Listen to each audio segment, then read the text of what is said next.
everybody, it is Mr. L.E. Diecast, and we are back, and hopefully we have our lighting issue fixed. I have had a lighting issue with these videos for about 40 videos now, and every time I tried to fix it, I think I made it worse. So I completely just tore everything down, rebuilt it, and got a little bit of new equipment here, and I hope it's fixed. So if you're watching this going, wow, that lighting really looks bad, then it was a total waste of time. Part of the problem is my little viewfinder on my camera doesn't really show the changes.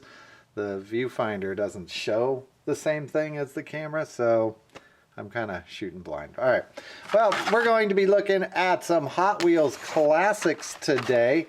This is a series near and dear to my heart. We are going to zoom in here on this little 3 window, just so you can get an idea of what they are. And real quick, for the folks that have been in a foxhole for the last 10 years, the classic series, this is what they look like. For the most part, all the artwork looks about the same on these. They were released in 2005 for the first time, aimed at adult collectors. They were kind of pricey, especially for 2005. They came in at about $4 if you bought them new. And there was, what, 1, 2, well, they ran till 2009, so what is that?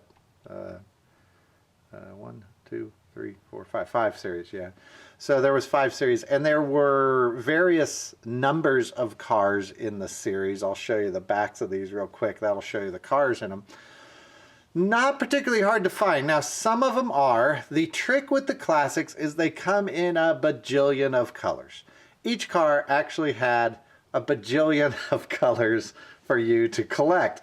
And somebody at Mattel thought, huh, you know, those collectors, they love to just collect stuff because they're collectors. So let's just give them a bajillion colors of every car to collect. And I don't even know how many colors of each of these there are. I pick them up whenever I see them. The truth is they did not go up in value much, at least the regulars and easy to find ones. If you wait, I don't buy them for more than $1 each, I'll put it that way. And I have a few of the harder to find ones. Mostly I just pick up the ones I like. They're fun because you can try to collect all the colors. So here is one, kind of shows what they're all about. They usually have that Prismacolor paint on them. Almost all do. They tend to not have a lot of decals, tampos, or anything. So this one with the flames, a little unusual. And they have plastic tires, metal base, metal body, and they tend to feature the more, what would you call it, the more classic Hot Wheels castings. Not all real cars, but probably about 80–90% real cars. So there's a 3 window, one of a bajillion colors. Oh, I didn't show you the back of that, by the way. That's Series 2, so that would have come out in 2006. I'll try to show you the back of these if I remember for each series, so you can get an idea. There was also, if I remember right, like some special edition ones that they were either mail-aways or exclusive to Toys R Us or something, or changed from year to year, I forgot. And I believe it was in 2008, I think it was 2008, there was 2 series released, and I may have the date wrong, but one was a like first to market and came with a button, and the other one was the regular series. We'll probably see some here. Here's Series 5. This is actually one of my favorite cars of all of the classics. That's the Studebaker. We don't see that one very much in the main lines. I don't know if it's been in the main lines, to tell you the truth. Probably has. But you can see that's pretty much what you get with the classics. Real nice paint, heavy car, but you know, I just noticed something, that one has a little symbol on it. I don't know what that means though. I doubt it means anything, because the people I bought these from knew what they were doing, so they weren't going to give me anything too expensive. 57 Thunderbird. Boy, this casting has come out a lot in the main lines. There's a not only 100 of these in the million lines, but a bajillion colors. All the colors had names. I don't remember them. I don't remember if this is the antifreeze or the lime green or the mint. There was a lot of colors. Most of these cars came in anywhere from 4 to, I'm going to say about 7 colors. 5 colors is pretty normal. Oh, that was Series 2. Here was Series 5. I didn't show you that. That's the Series 5 cars, just in case you're interested. That's the back of the Studebaker. I don't open these. If you've watched the show, you know I open almost all the cars I get, really for storage reasons, and I'm not getting cars to go up in price. We move cars in and out of here for the show, and so I open most of them. It takes too much room to store them, but the classics I don't open. I really like the card art. It's just a very clean looking series. They look nice. That's the lime green, I think. Maybe I got them wrong. Metal base, that is the 56 Ford F100 with the opening hood. That's Series 1. Let's take a look at the back of that. That was 2005. So that's your first series that came out. I'm going to go a little bit faster here. We're starting to see all the series. There's another Studebaker. Whoa, whoa, whoa, whoa. Another Studebaker. So you can see these were both Series 5. And you start to get the various colors. I don't think all the colors came out at the same time. So I don't think you had like 5 colors of the Baja Breaker out on the shelves at the same time. They mixed them up. But there's your Baja Breaker. That is actually one of my favorites of the classics. That one in pink. The pink ones tend to be a little bit harder to find. People didn't want them as much. Like I mentioned, these do not tend to go up in value. 58 Corvette. I see them at shows. Some guys will be trying to sell them for even cost, $4 or $5 each. And boy, I think you're going to have a hard time selling them. Oh, there you go. There's 2 of them the same. A pink and a green. That's Series 2. You can see they all have the number on them, so there was 30 in that series. I wait for them to go on for $1. Don't see them for much cheaper than $1 unless you're willing to really buy a large lot. There's the 63 T-Bird. Crooked in blue. That is a light blue. There's a Chevelle. I think I picked up 2 of these, if I remember right. I need the interior from one of these, so I picked up 2 for $1.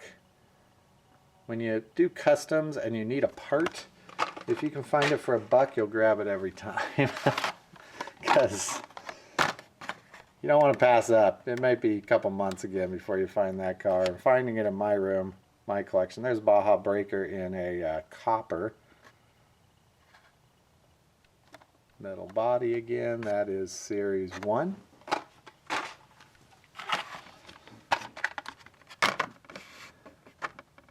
The heavy Chevy.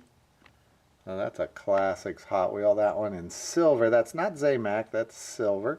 And that's kind of what you would expect. The very basic tampos, they tend to come in kind of the classic look for each car. Not a lot of bling on these. I think they figured since they were so shiny. Well, there you go.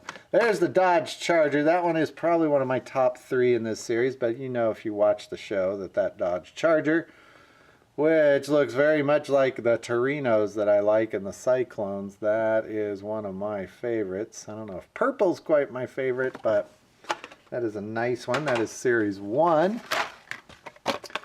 Here's another Chevelle, this one in purple, or it's in purple. Told you I had that art background. I even teach color theory at the college level. Now that one is lime green, I think. There's an antifreeze, a lime green, and a dark green. I think we've seen all 3 of them, right? I'll show you the difference, how these colors start to get a little crazy. Those 2 are the same. There we go. So here's just 3 greens. And you can see they start to be very similar in color. And that's just 3 of the greens. The blues, there's a bunch of them. There's a pink and a red we've seen. Here's that other Chevelle. There, whoa, earthquake, earthquake. Sorry about that. Here's this one's one of the light, what do they call it? It wasn't violet. This is, oh, it was on the tip of my tongue. I forgot what that color was called, but it's a light purple. All I'm getting is sheen there. That's the Corvette Stingray, that from Series 1. This is the Pontiac GTO. He is also from Series 1. Series 1, for some reason, seems to be about the easiest to find. You'd think the older ones would be the harder ones. It's the newer ones I have trouble finding. It's Series 4 and 5 are a little bit more tougher for me to find than 1 and 2. There's the Ford Coupe, and that one in that silver again.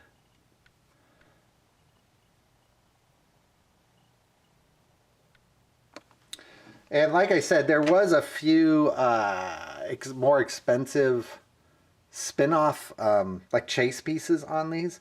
I want to say one of the series had a rubber tire chase piece, but I don't remember. I do have some vintage cars. We're going to open these up. Did not spend much for these either, as you would expect. I don't like spending much for anything. These come with a button. Yay, I don't care about the button.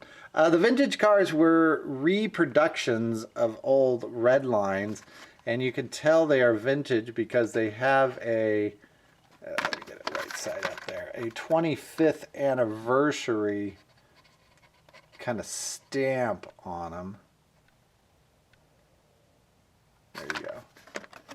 Funny story, and I don't know if this is true or not, but one of the guys I was talking to at a convention that was, we'll just say, involved in the selling of Redlines, he was talking to me about a friend of his that took these vintage models, sent them over to China, restamped the bases, and was bringing them back here, putting real Redline parts and selling them as Redlines. These are authentic reproductions, and if you are an expert, you can probably tell the difference. I'm assuming there are a lot of differences. But if you are a novice and you're spending a lot of money on those Redlines, I would be a little wary, because there seems to be far more Redline collectibles out there than there ever were made. So just be careful. One of the reasons I do not collect Redlines is because I just do not know my way around Redlines. So here is our, what is this one? I just destroyed it. This is our paddy wagon. There you go. We'll put him over here. We've also got ourselves a very nice twin mill. This one in kind of that ugly bronze color. I've not seen this one before. I don't think it's really worth anything. But the twin mills I really like to collect. Been trying to get all of them over the years. One of my favorite castings. And this one I did not have. There he is. When I first started collecting, this was many years ago. By the way, the buttons that come with these, not real authentic. They're plastic. The originals were metal. Yeah, I got a plastic button with a sticker on it. I've got myself, oh, this was a Classics that got skipped. That's a Dodge Viper. I put it aside because that was my favorite of this little collection there, and I forgot to get back to him. So got a Dodge Viper. Oh, that was Series 3. We can take a look at the back there. That is what came with Series 3. Alright, back to the vintage.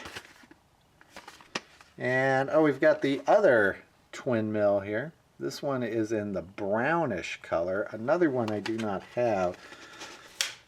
Ugly colors tend to be harder to find. Doesn't mean they're worth anymore. Just means people didn't keep them. Yay! Got my little... I'm going to wear that to work. There's that real nice twin mill. Hope my color is fixed. So you can tell those two twin mills, not the prettiest of colors. And last but not least for this video, we've got our shelf, the Demon. We'll open him up.